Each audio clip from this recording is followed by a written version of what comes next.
Owen, Pence, thank you so much for joining me today on the WNBA on NBC. And the Unrivaled season has concluded with Mist BC taking the crown. They are your 2026 Unrivaled champions. And all of these playoff games were great. And last night's did not disappoint as well. I mean, it was pretty epic. We got some big performances. But Mist, they just, I knew that they would not play two games in a row that were not that great because they kind of had a slow start in the semis.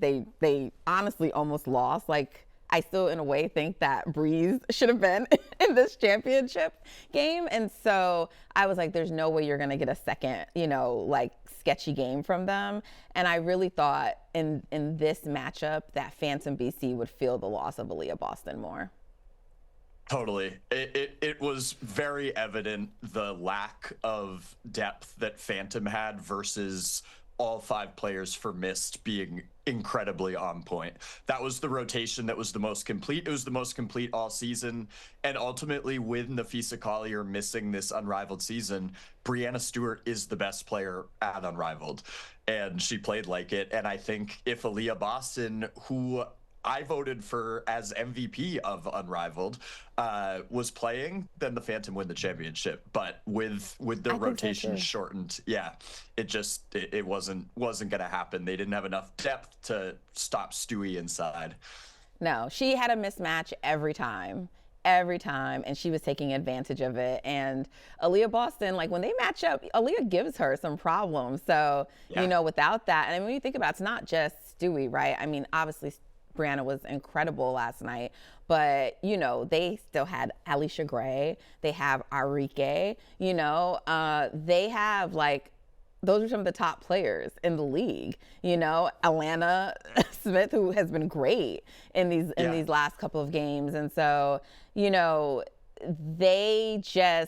were deeper. They were also the more talented team. Even though Kelsey had a 40 ball, it's just she did her very best to try to will, Phantom to a win, but, she just needed more. But there were some highlights. It was good to see Kiki Iriafen. She was doing some strong woman moves on the court. She really was. I was super impressed.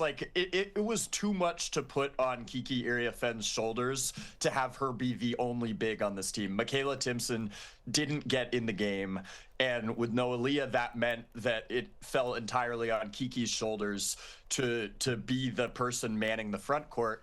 Natasha Cloud did her absolute best and did a very admirable job switching onto bigs. But ultimately, I think what was cool about how the Mist captured this championship was the fact that they found a lineup that hadn't been the lineup that they had gone to all season. Veronica Burton and Alicia Gray started alongside Breanna Stewart all season, and that worked incredibly well. In the semifinals and the finals, it was the double big lineup with Stewie and Alana Smith and Arike Agumbawale, who you have Arike coming off the bench. It's an embarrassment of riches. I mean, she's one of the greatest pure scorers in basketball history and did a phenomenal job kind of running point along the two bigs. So that was what stood out to me. And yeah, Kiki played really, really well. I was super impressed. She did her best, but it was just too tall a task. Too tall of a task. And you had that woman right there, Breanna Stewart. You see her and Kelsey hugging there. Obviously, the two best players on the court. They put on a show for us and gave us a battle. And obviously, the respect is there. So, it was really a great matchup and a great way to close out the season. I thought it was interesting that Breanna mentioned that they were considering whether to play this game in New York. And I understand the rationale for why they ended up doing it in Miami, but I kind of think the championship deserved New York. But that's just my opinion. Maybe it's my New York bias. No, I'm totally with you. I totally get why they did it in Miami. I think it makes a lot of sense. The rationale was sound. But at the same time, anyone who was in the building, as we were lucky enough to be in Philadelphia and in Brooklyn, heard unbelievable pops from the crowd. I mean, this rivaled anything that I've experienced covering sports for many, many years. The excitement from the crowd, it felt like a celebration. It felt like a party. And to have that atmosphere for 2 semifinal games felt incredibly fitting. And I do think ultimately, as cool as the little sound stage, whatever you want to call it, in Miami that they've built as their home base is, it just can't come close to the feeling of 19,000 fans going absolutely crazy with every made shot, with every exciting block, et cetera, et cetera. So I would like to see them consider playing the final in a packed out arena. Also, it can't be bad. Like, that's just more revenue, right? But I do understand why they brought it back to Miami. I think that's cool. Ultimately, the fact that they spent the entire season there, they've worked there, you get to celebrate there. But I think the fans just showed out in the most remarkable way on Monday night for the semifinals, and I think it would be cool to do that for a final in the future. For sure. The fans and the stars. And I mean, if you're in New York, you're going to get the stars. I mean, look, Usain Bolt is no slouch, and they did get him at the game in Miami 3 times. That was his 3rd time, I believe, attending an Unrivaled game. So shout out to my Jamaican brethren, Usain, showing up and supporting, you know, the Unrivaled team and the players. He said he has season tickets for the Dallas Wings, and he's a big Paige Beckers fan. So I wonder if he was disappointed Paige wasn't in the final game, but you know, he's supported this league all season, so we love to see that. And you know, we've talked about, you know, the game, but we have to take a little time to talk about Breanna Stewart, because she's just a winner, right? She, you know, I know that there was some conversation around, you know, her being snubbed for, you know, the Unrivaled Awards. Well, she won Finals MVP, okay? So I think that's a fitting conclusion. She gets the Finals MVP, right? So I don't think we'll see any more Instagram stories saying she's being disrespected. It's a common theme. It's like when Asia got snubbed for MVP. Okay, I'll just go win Finals MVP. I guess it's just what the greats do. But I mean, she's, you know, I mean, she's won at every level, you know, and time will tell how people seriously they take, you know, Unrivaled. But I mean, it's still notable and remarkable, right? Like, you know, she's the first player to win WNBA, NCAA, and the Unrivaled championship, you know? And it was funny because she said she had to show her teammates how to like pop, you know, the champagne. Because, you know, she's had a lot of experience doing it from all of her winning, you know? And she was so efficient last night, you know? And then obviously the celebration continued, and I love it. Like, they look so joyous. Leash, the smile. They had a lot of fun last night celebrating Owen. They had a lot of fun. I mean, this just rocked. Like, what an awesome team. What an incredible group. And I think, like, I touched on this earlier, but this was something that I felt when I went down to cover the league in Miami back in early February, that this team just had a business-like mentality about it, where it was a group of players that hadn't played a ton together but complemented one another so well. And yeah, to bring it back to Stewie, I mean, it's ludicrous at this point. This is one of the most decorated resumes in the history of sports, period.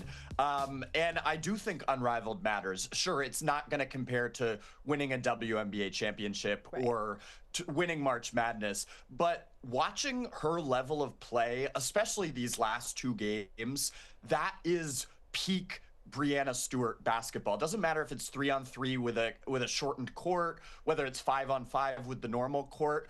She is playing to her peak abilities, leaving it all out there. Seeing it in person in the semifinals was jaw-dropping.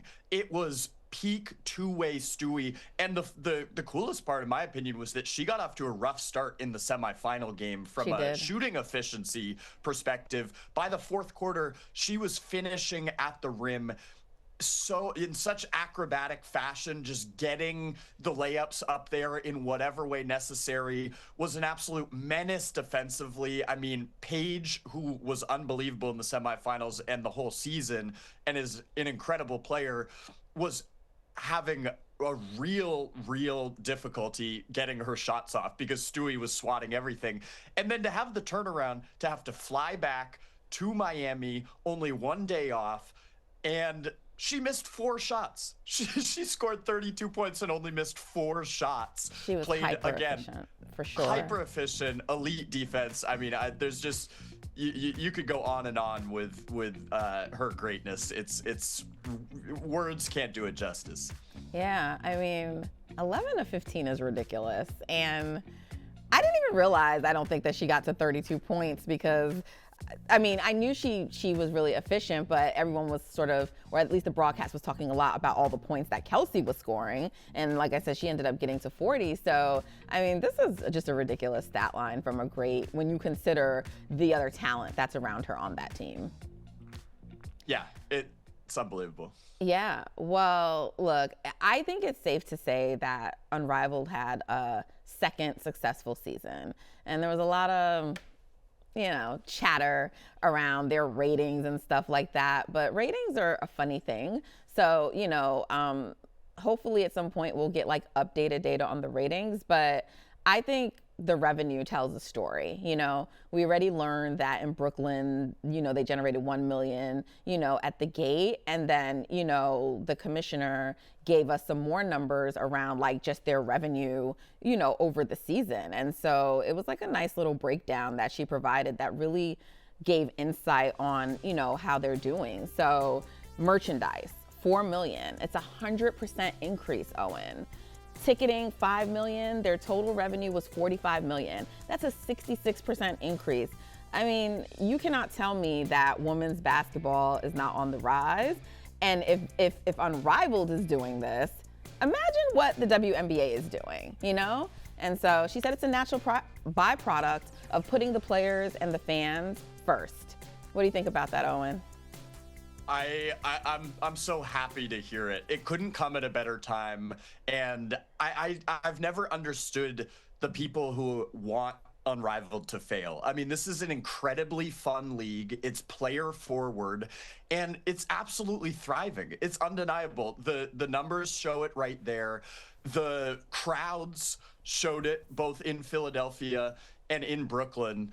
And this is a product that everyone wants a part of. You look at how cool the merchandise looks, how cool the jerseys are. And I think the biggest thing for me that stuck out, and it's especially apparent in these playoffs, is the biggest hurdle that Unrivaled had to clear as a startup basketball league with an entirely new format, trying something brand new that's very risky, was they had to have buy-in from the players. None of this works if the players don't actually care about the result. They could show up, cash a check, play relatively hard, but if they lose, it's whatever. Watching the Breeze players walk off the court on Monday night, so disappointed. They left it all out there. They cared. Watching the Mist celebrate on Wednesday night, winning a title, this meant something to them. They have full buy-in from these players, and I think that was the toughest thing that Unrivaled had to clear to become a successful startup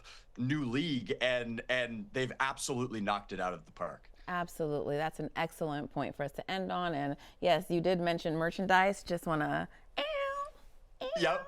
Yeah, I got my Ryan Howard vinyl jersey in the background, and that's a year one too, because she changed to number 44. So shout out to that. Look at you, very cool. Well, Owen, I appreciate you joining me on the WNBA on NBC.